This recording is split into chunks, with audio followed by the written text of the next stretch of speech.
Vaheguru, Vaheguru, Vaheguru. Satnam, blessings. Thank you very much. We had a wonderful, exciting time this morning. First, making deg in the morning. And by the way, Jamil, the deg turned out fantastic. Vaheguru, Vaheguru. Sorry, that's Kra Prashad now. And now let's get into the next chapter. Vaheguru. Once again, Sikhing Success and Happiness. You can get it on Amazon.com, which is the bigger font version, and of course dyasingh.com. You get in touch with dyasingh.com to get the smaller font version, which is also a cheaper, smaller. Obviously, it's a smaller book, and we have gone through 7 chapters, and today we are on chapter 8. 5, 6, 7, 8, yes. Right. Today's chapter is on meditation magic for happiness. You have something called mindful meditation. Modern words, people like that sort of thing. You know, it's a special kind of meditation, mindful meditation. Well, Sikh meditation is mindful meditation. So there are different ways of doing meditation. Most importantly, sit back, like all the exercises we have come through right from the beginning. No, relax. The biggest thing in meditation is to relax your whole body, clear the furrows from your head, drop your shoulders, hustle, and lean back. And be fully relaxed and grateful for everything that Vaheguru has provided you with. Gratitude, shukrana is very important, and a sense of well-being. Sometimes you have pains and all that, put them aside. General sense of well-being. Bring across an aura of positivity around you. Chardi kala. Alright, let's go straight into it. This is fairly longish. I shall not dwell on the benefits of meditation. You can glean that from notes at the end of this chapter. Suffices to say that besides spiritual upliftment, which is the doorway to happiness, meditation is known to have various health benefits, stress relief, a longer life, health of the mind, and its cognitive functions, and lowering blood pressure. It also engenders general mood upliftment, a state of chardi kala. A sage was once asked what he had gained from meditation, and his reply was nothing. However, let me tell you what I lost: anger, anxiety, depression, insecurity, fear of old age, and death. Let us begin with that premise, but let me say from the outset, the ultimate aim is to become one with the source of all reality, where bliss, anand, is the natural state. From my knowledge, there are 3 different methods of meditation here, and they are for all. One is Saas Simran, breath Simran. Second one is Dhyan Simran. And the third one is Padyatra. I'll explain that as we go along. This chapter is for all readers, Sikhs, non-Sikhs, followers of other religions and faiths, agnostics, atheists, non-believers, everyone. Anyone keen to do meditation. In short, everyone should try this. The second, see supplementary chapter 2. Oh, I see. This is in the supplementary section later on. Music meditation, which is part and parcel of my own brand of learning how to do Sikh Kirtan. That's also meditation. Meditative hymn singing. I studied this from my venerable father, who was a Sikh devotional minstrel and a savant. This is good for those who wish to learn the rudimentaries of Sikh devotional hymn singing, and also invaluable exercise to enhance and have greater confidence in your voice. A great tool for success in the modern world. The third and final form, supplementary chapter 3, is that which is specifically aimed at Sikh youth. It is more Sikh-centric with Vaheguru, the Sikh name for God, and the Mool Mantra, the primordial mantra of the Sikhs, at its center of devotion.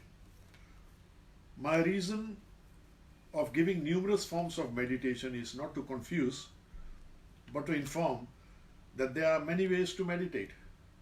Ultimately, you settle on one or two that you find more suitable or develop your own. The principles remain the same. So let's go into the first one, Saas Simran. Guru Granth Sahib, page 295. Saas Saas Simro Gobind, Man Antar Ki Utre Chind. I think we had a Shabad on this rendition. Saas Saas Simro Gobind, Man Antar Ki Utre Chind. With each and every breath, meditate on the master of all creation, the source of all reality. All anxiety within your man shall depart. This meditation is called Saas. Saas means breath, the counter of life. Your life is measured by the number of breaths you have been allocated. Saas meditation helps realign the mind, body and spirit, the ultimate sense of well-being. This meditation is simple and effective for all generations. Put aside at least 20 minutes for it. First, some thoughts on the term happy place that I'm going to use further down. Happy place is that special place for each of us where one feels a sense of peace, tranquility and calmness. It is very special and private to you. For a kid, it could be that cubby house which has been built probably in the bushland or reserved behind the house, and where he goes to when wanting to be alone or with close friends. It could be a secluded spot in an unfrequented valley or atop a hill or mountain. It could be a church, a temple, a mandir, a mosque, a stupa, a synagogue, gurdwara, or some other sacred or religious spot nearby. A place one goes to or takes one's mind to when disturbed, feeling down, or just stressed out. The best and ideal happy place should be one's home, where family members live in peace and harmony, and one which is spiritually uplifting, where one yearns to get back to every evening. The ultimate happy place is within. It is the temple of God within you. As time goes by in mindful meditation, you find this happy place within you which has been there all the time. You have just not discovered it yet. My happy place is my cha time, which Your cha it time. is right now for you, Dad. Careful. Vaheguru. Cheers. The Sikh international drink, cha.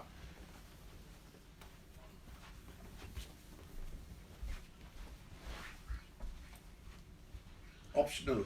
Have a glass of clean, warm water placed close to you. This must be drunk at the end of your exercise as part of your getting back to normal time. In short, do not suddenly break out of this exercise when you finish. Ease out of it slowly. I am certain you would have heard and read often the benefits of drinking plenty of plain water anyway. I should be drinking plain water instead of cha really, but Oops. that's my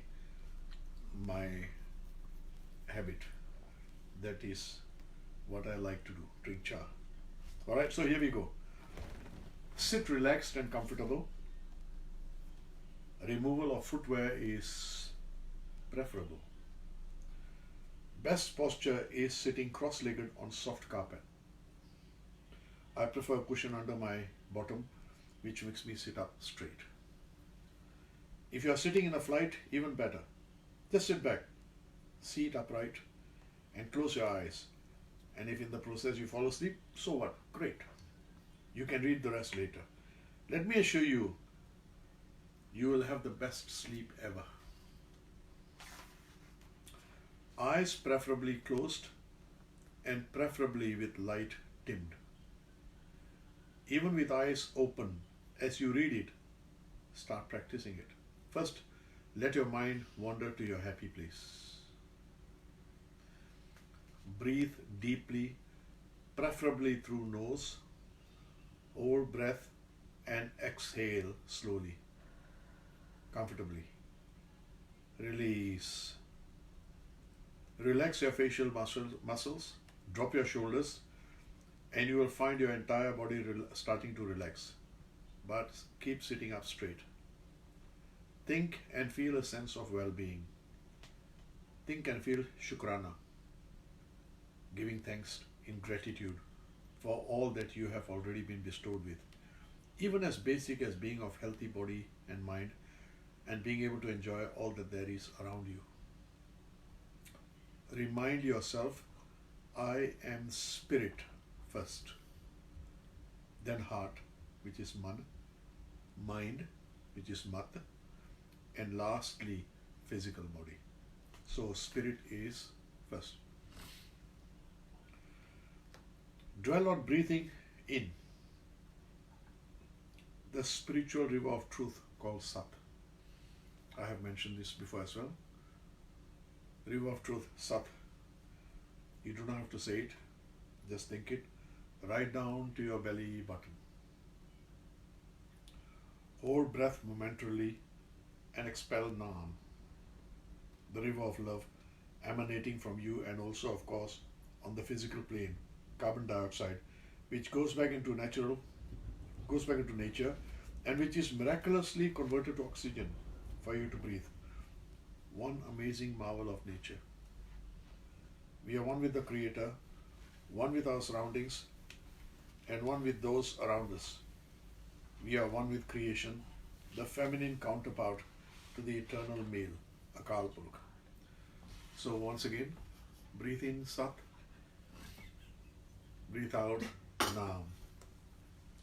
Remember, be in a relaxed state. Even the breathing in, holding the breath and exhaling should be relaxed, not labored or stressed. Excuse me.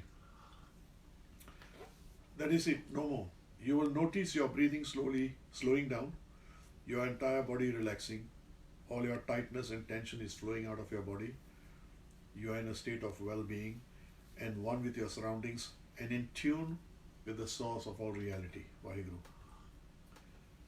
This is the realm of the source of all reality. Here there is no past, no future, just the present moment. Your thoughts are fully in the moment. Explained further down are some experiences, but for the moment stay in a state of gratitude, of thanksgiving for getting the opportunity of being in this realm of pure bliss. Your thoughts, your aspirations are all known here, so do not put them forth. Just be in gratitude. The amount of time you wish to dwell here is entirely up to you and your time limitations. Minimum time for this whole exercise should be 20 minutes. Ease yourself out of this exercise when you are finished. Sit still for a while and slowly drink the glass of water you have set beside you, if you have.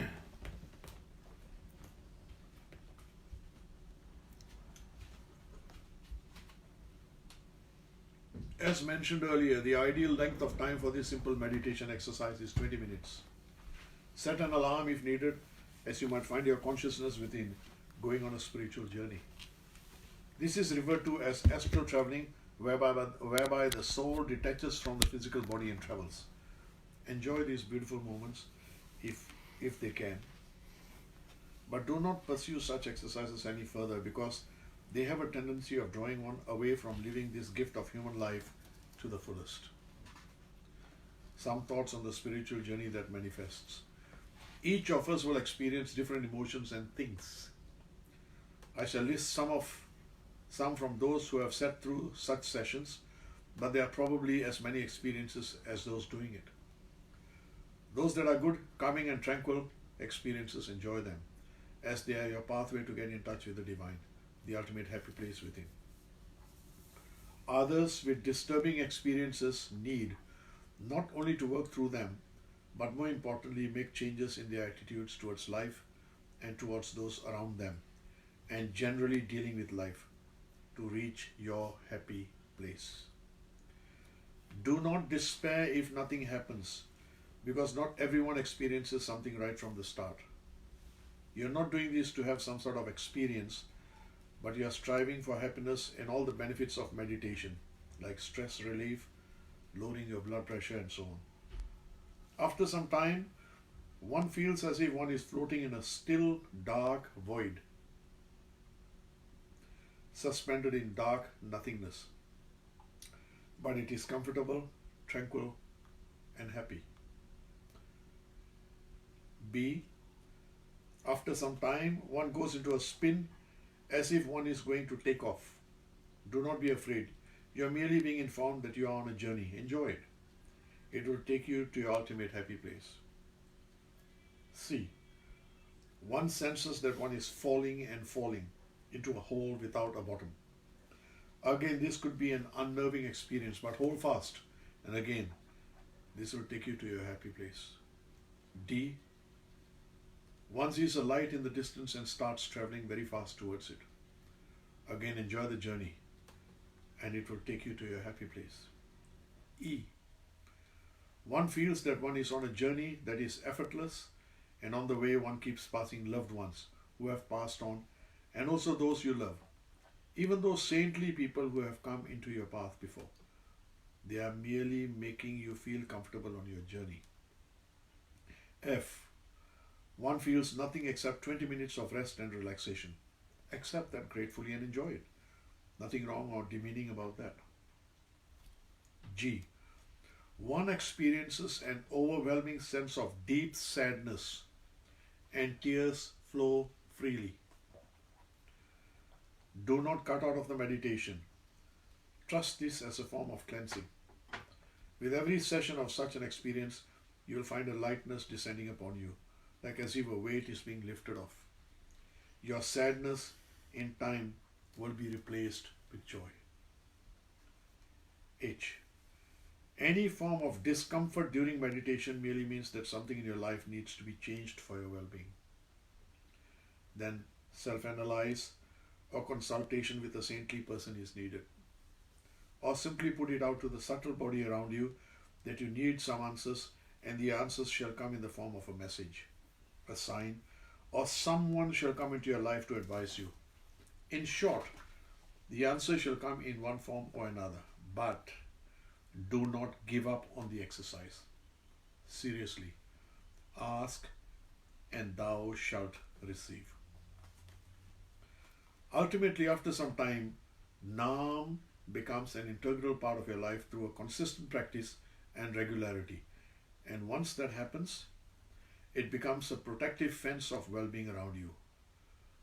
Naam simply means a greater awareness of the constant presence of the source of all reality.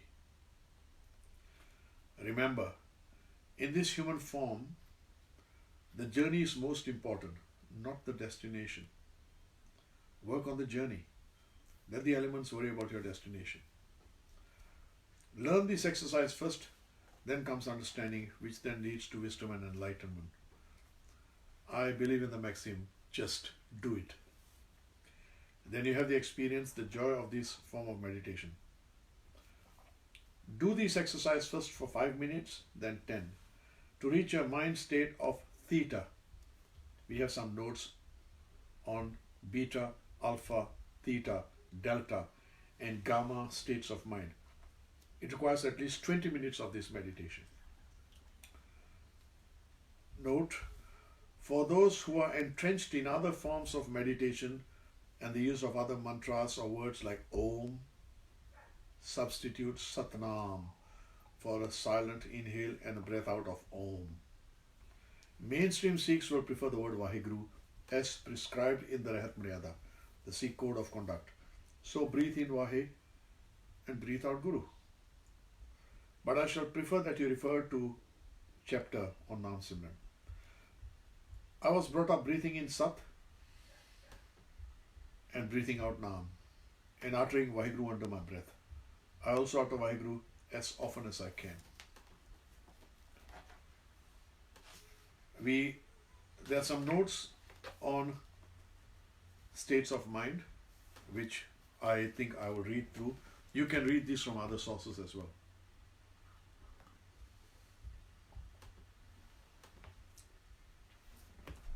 This narrative is to put into perspective the conscious thought effort which needs to be made to fully benefit from meditation.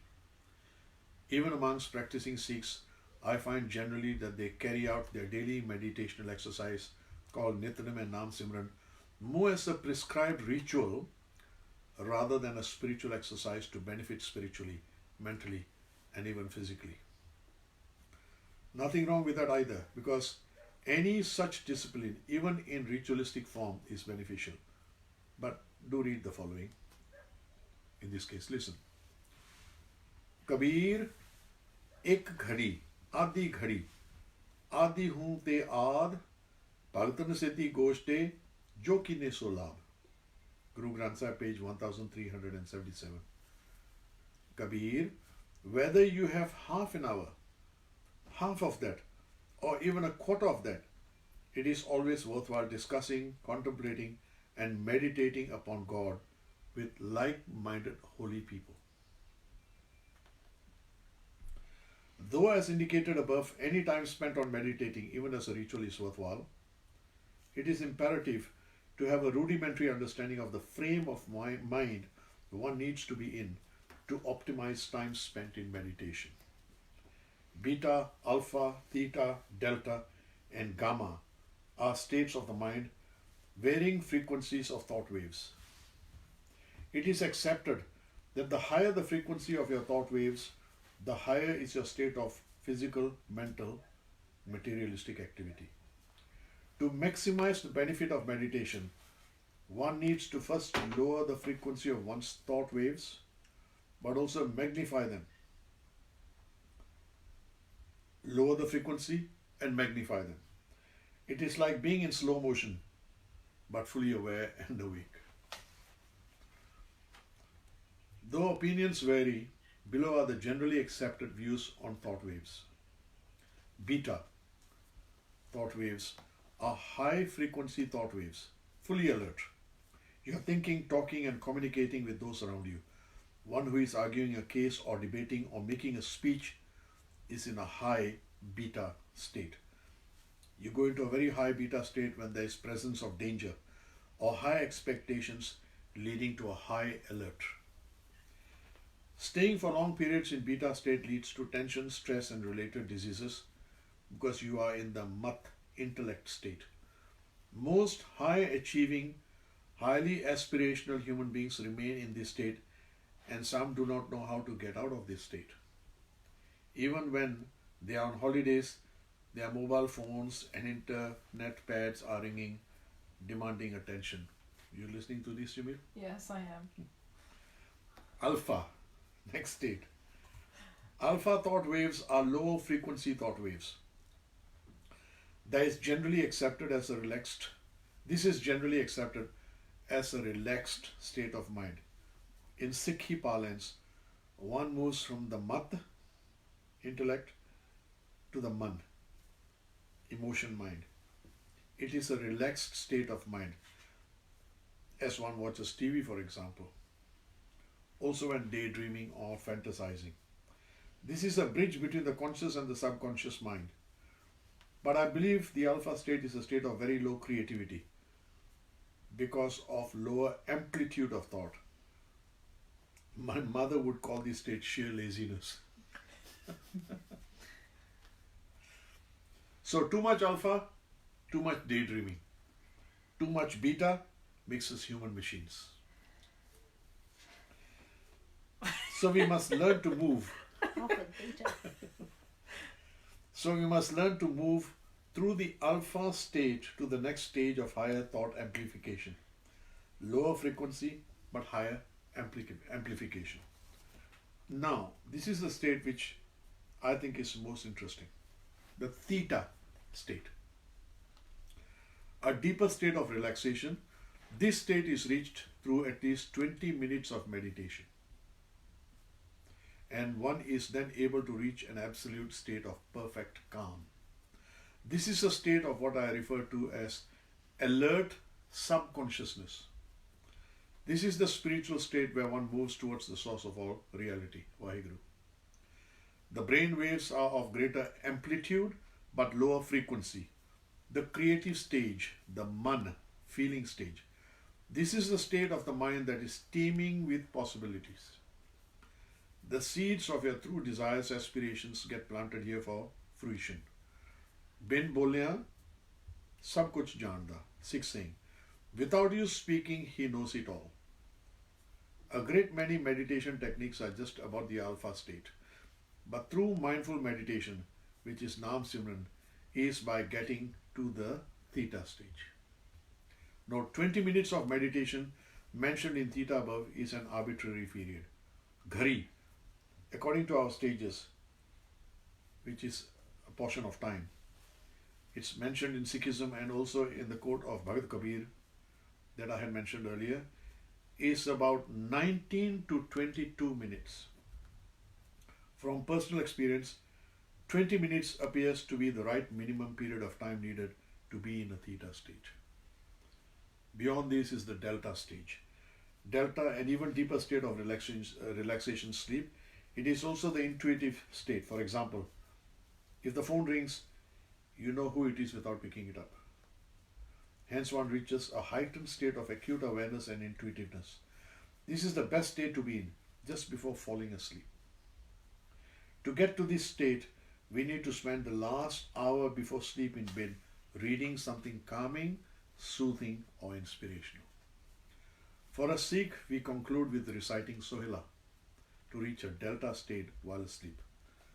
This stage lends to good sound sleep, yet in a creative mode. Sohila is the last Sikh prayer before going to sleep, and it is also read at a Sikh's funeral. These are the last rites. So read your last rites at last thing at night. I will urge non-Sikhs perhaps to read something inspirational or something about spirituality or a passage from their own religious texts before sleeping, or just read a book. Read a chapter of this book. This is a good book. Once you learn to get the theta stage, the delta stage is just the next step. Best induced just before going to sleep. Finally, gamma, state of high brain activity under a theta gamma state, normally talked about by faith healers. This state is outside the scope of what I'm talking about. For our purposes, to gain maximum benefit from meditation on Naam Simran or Nityanem, we need to reach the theta delta state of low frequency but amplified thought waves. Then we are in communion with the source of all reality, Vaheguru, and in a heightened state of creativity. Next, some thoughts on meditation.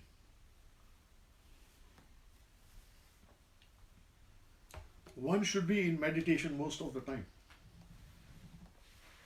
It just means a constant greater awareness of the source energy around us. And this can be made a condition of our minds. Meditation can take place while watching television, in a bus, in a tram, in a train, walking in the park, or even looking at the faces of loved ones. Meditation is constant. It is a technique unique to each individual. It cannot really be learned from anyone else. A peer can lead you to meditation, but you develop your own technique that you are comfortable with. Initially you follow, then you soar. Reach out to the source of all reality on your own. It is personal. No one else except you can teach yourself how to still or channel your thoughts. Living gurus should be treated as guides for our progress, but we should not convert them to God, Satguru status. They are guides. Gurmukh so kar dosti, Satgur so lay chitta. Page 1421. Make friends with those who are Godward, but focus your consciousness on the true Guru, the ultimate teacher, God. God-men, as human beings themselves, are guides, not gods. Listen and perhaps learn what they have to teach. Do not make them objects of your worship. We need to teach ourselves that I am my best Guru. Because I learn when I want to learn and when my being yearns to learn. Be discerning. Your inner self will guide you as to what you wish to learn and need to learn. Seeking experiences is just a form of gratification to hoodwink oneself of otherworldly experiences, but it is not meditation. Certainly get inspired by those who claim to have seen God or have had some wonderful experiences, but do not get carried away by them. Lack of such experiences does not mean that you are wasting your time or in some way doing it wrong. You are probably more honest than those who tell you they are probably tall tales of experiences. Trying to force the mind to be quiet and still is not meditation. Concentration or rigidly held postures makes it difficult to enter into constant awareness that is beyond imagination or desire. All you will attain is a nasty headache due to the undue pressure you put on your mental faculty. Meditation is not separate from daily life, it is part and parcel of life. True meditation does not depend on a particular posture or attitude. While meditating, all that is required is undivided attention to whatever we are saying, doing, or thinking. What is required is consciously to be in the present moment, creating a greater awareness of the present moment. There is no past, no future, only now. Of course, there should be time spent in future planning and even reminiscing, but dwell in the present moment. Let us simply watch our mind and body without judging, assessing, or even trying to understand. Then the mind becomes naturally quiet and silent without controlling or suppressing. In meditation, there is neither success nor failure. One gets better at it, more comfortable doing it, and experiencing the benefits from it. When you can experience timelessness, which actually exists in the present moment, then this life journey takes on a new dimension. Sikhism divides the mind in mind, body, and spirit into intellect, mind, mat, and instinct, mind, man. All advice in the Guru Granth Sahib is given to the instinct or base of mind, the man. The intellect mind knows right from wrong, but it is also full of cleverness and seeks proof and looks for logic. The man can experience the infinite. The mat is clever but limited and is not able to comprehend the infinite. The man needs to be brought into control, raised above its animal instincts and yearnings, and elevated to divinity through humility and meditation. It can then experience Godhood. Almost all advice given in the SGGS, the Guru Granth Sahib, is to the man, not the mat. Mat can keep you on the right path, but is limited, though information to the mat, intellect, can also come from the wrong sources and prove detrimental to the progress of the man. The man is mischievous, but capable of moving beyond the limitations of the mat and attaining bliss and happiness. In other places, for easy understanding, I have called the man the heart and the mat as mind. This was all in chapter 3, which has been read earlier. Finally, the past remains unchanged, but the future is being shaped by our current thoughts and words. When we visualize our thoughts, our future is being shaped. We are what our thoughts are. So putting oneself in a positive frame of mind, Chaddi Kala, through meditation, brings us spiritual and material well-being and helps shape our future. This puts us, at least partially, in charge of our destiny, subject to the law of karma. So that is Sa Simran. Now we go to B, which is mindful Simran, Dhyan Simran.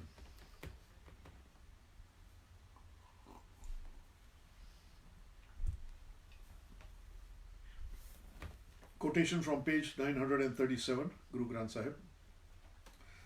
खर्च खरा धन ध्यान तू आपे वसे शरीर. खर्च खरा धन ध्यान तू आपे वसे शरीर.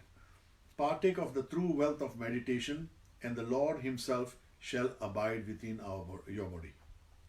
Dhyan means focus, not concentration. Unlike Sa Simran, that is one of total surrender, here your attention focus is on the well-being of your physical and mental body, and the physical and mental well-being of those around you. This is besides deep meditation. also one of the methods of looking after your body, which is the temple of God. Again, it is preferable if your footwear is removed, because you will have to wriggle your toes and twist your ankles for maximum benefit.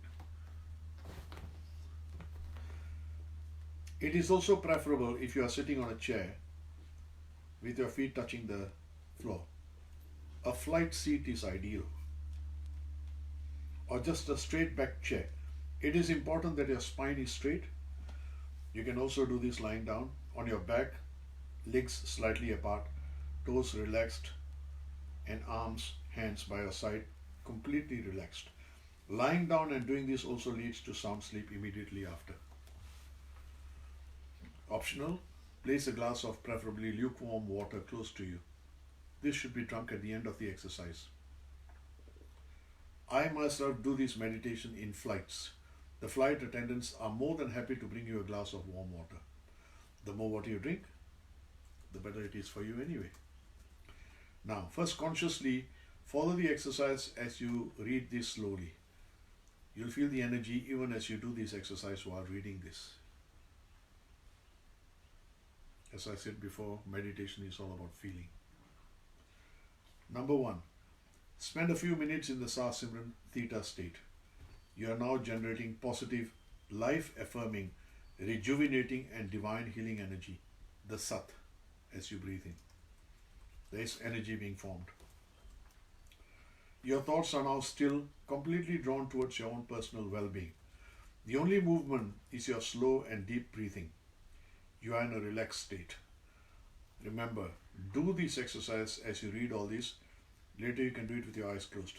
Well, as you are listening to me, why don't you just follow this exercise as I'm reading through it? So you've already got the first steps. Sit up straight, feet just touching the ground or lying on the floor. All parts of your body relaxed. Start your Sa Simran. Breathe in Sat, breathe out Nam. Sense of well-being. Relax. Remove the furrows from your forehead. Drop your shoulders. Feel good about yourself.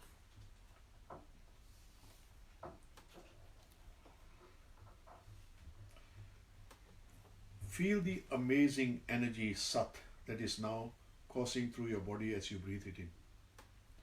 And breathe out that which you do not need as Nam, spreading love to those close to you and beyond. You are part and parcel of that energy now.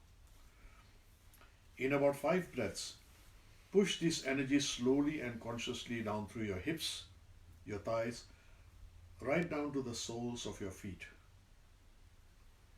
Feel the energy going right down to your feet.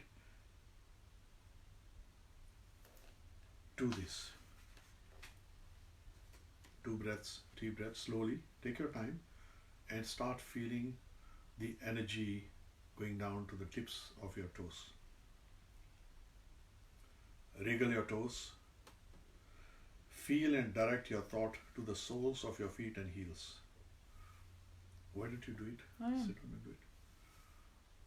Direct the energy to these parts and feel the toes, soles and heels slowly warming up with this energy. Clench and unclench the ridges of your soles and twist your ankles.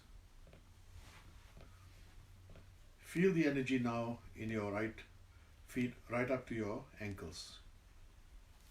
Slowly filling up right up to your ankles. Relax your feet. Feels good, doesn't it? Dwell a while on this exercise. Now slowly feel the energy rise up your shins and calf muscles. Tighten and relax your calf muscles. Feel the energy now entering your knees.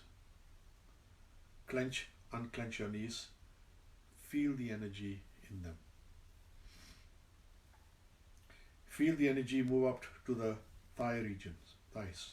Clench, unclench, and keep moving the energy northwards into the pelvic girdle, hips region.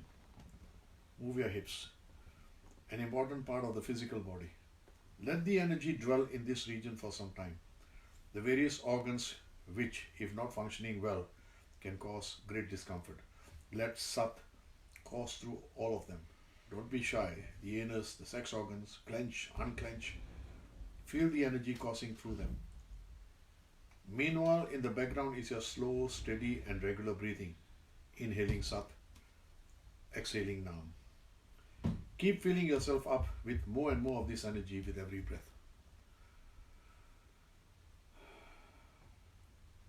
Feel the energy filling up now from the soles of your feet, through your legs and up to the mid-torso, the bladder, the large intestines, small intestines, kidneys, pancreas, stomach, gallbladder, liver, spleen, the solar plexus, lungs and heart. And if you do not know where these organs are in your body, find out. Look at a picture of the internals of a body, find out where these organs are. It's very important to rejuvenate them with the power of Sat. You want all these organs to be functioning well.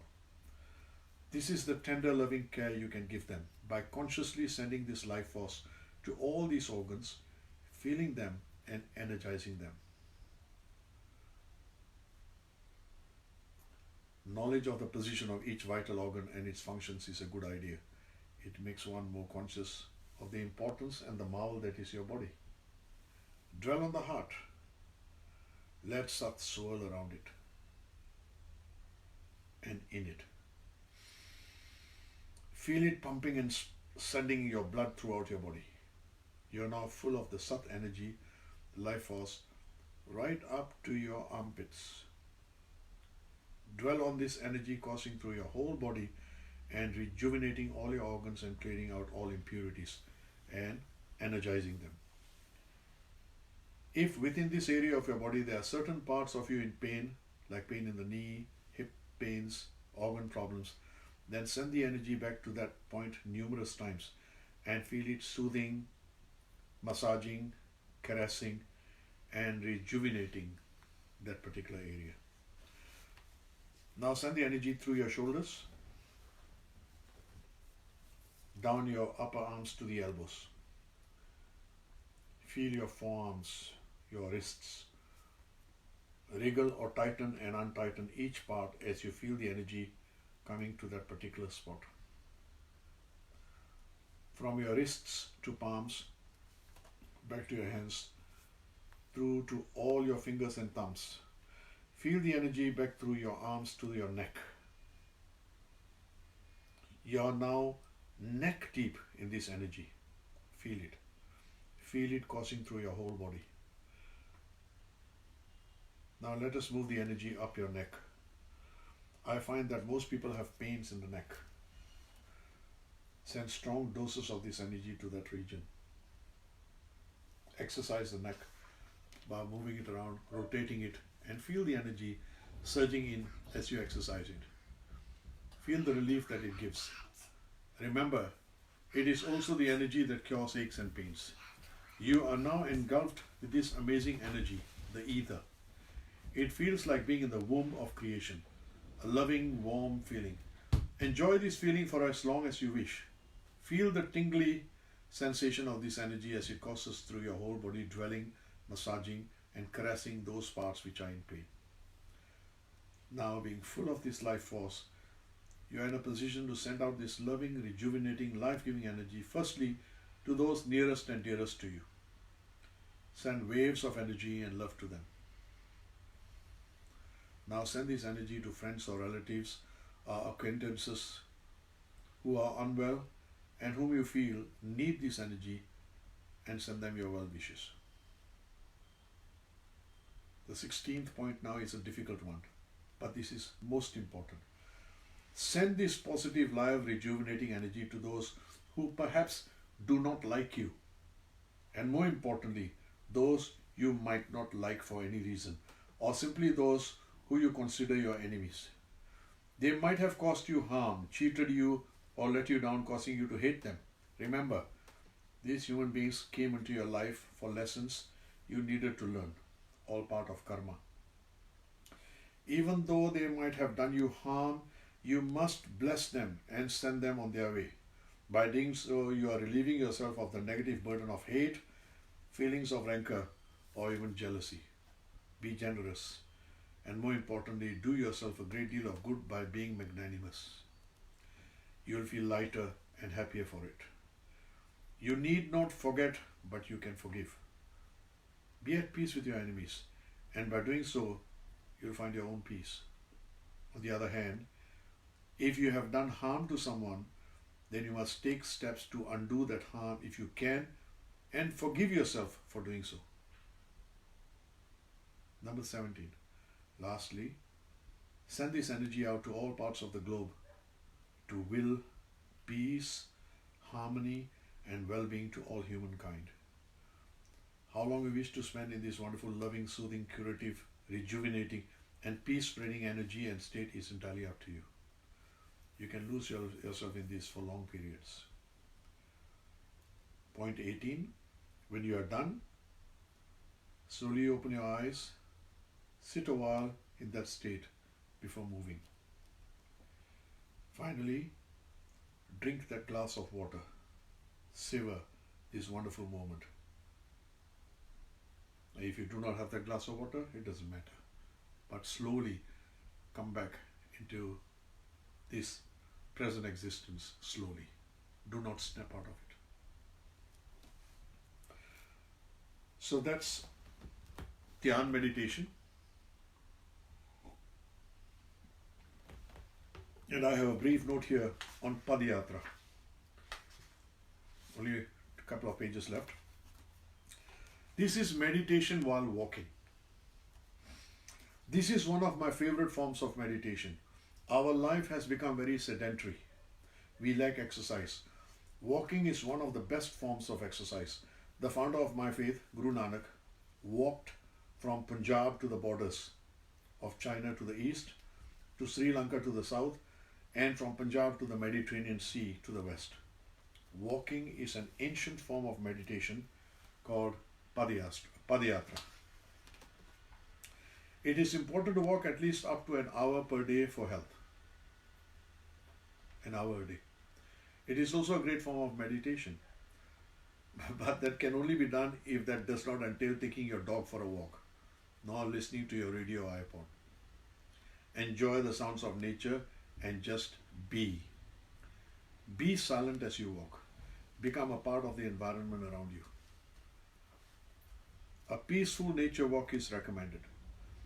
But that should not stop you from walking almost anywhere, preferably alone, so that you are not obligated to talk to a fellow walker. It is always nice to have like-minded friends to join you to walk, mostly in silence. A sturdy walking stick is a good friend. You never know when you might need it for some other purpose other than walking. Silence retreats have become popular, supposedly spiritual exercises. 10 days of silence being recommended to silence the clutter in one's brain. Why not do a 10-day silence walkathon? 10 days enjoying nature, enjoying the sounds of nature, fresh air and exercise, and no talking. Follow the steps as in SAS meditation in the beginning of this chapter, except that you are now not sitting but walking, and of course, you can't keep your eyes closed either. You are walking. My personal experience has been to walk over 200 kilometer stretches over a week.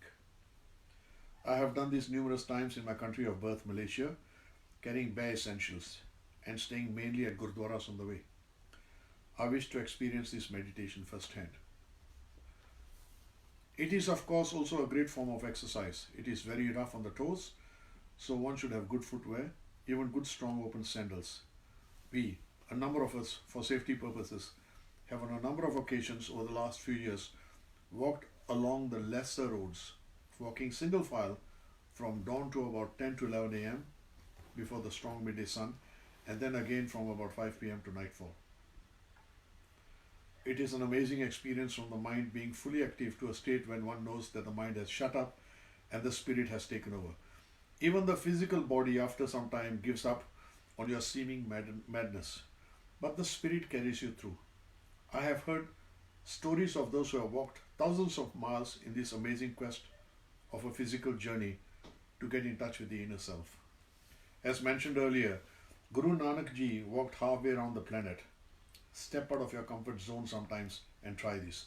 It is truly an amazing life invigorating, mentally stimulating, health challenging, and soul nourishing experience. Do it for a charitable cause. Now, this is the conclusion. Make meditation in some form or other a daily exercise. It nourishes spiritually and mentally, and as shown in walking meditation, it can also be a great way to keep fit. Step on your exercise machine and start doing meditation rather than hearing something on your iPod, unless it is soothing, meditative music or sounds of nature, or watching television. The math has the tendency to underestimate the power of meditation because math is time bound. Try it and see for yourself the benefits as time goes by. If you are a gym addict, do some form of meditation when doing your aerobics or treading the mill. Remember, it is as easy as closing your eyes, if you are in a position to do so, and putting your attention on your breathing as it slows down, and put a smile on your face. Thank you. That was the chapter on meditation. I will hope that you can start doing these exercises, these meditational exercises, because they will be of great benefit to you. So we'll conclude here today, and I will look forward to reading the next chapter, chapter 9, which is Mindful Visualization for Success and Happiness. Satnam, Vaheguru, blessings, Vaheguru Ji Ka Khalsa, Vaheguru Ji Ki Fateh. Thanks, Dad.